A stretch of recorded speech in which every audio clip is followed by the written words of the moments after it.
Hello there, I'm Alex on the skills team and this is Catherine.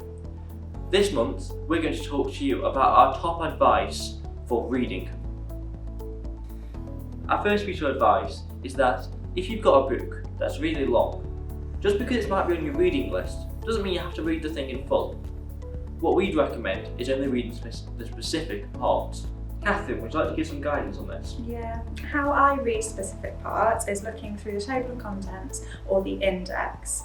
If I'm using an electronic book or looking through a journal, I'll use ctrl+f to find my keywords. When you're reading, if you come across words that you don't understand, you're going to have to look them up, aren't you? How do you do that?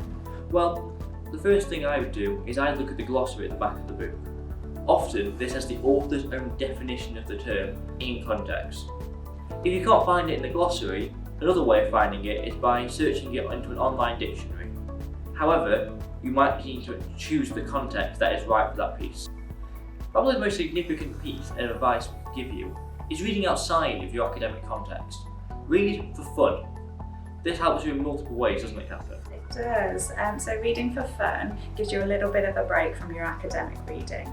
It also speeds your reading up and can widen your vocabulary.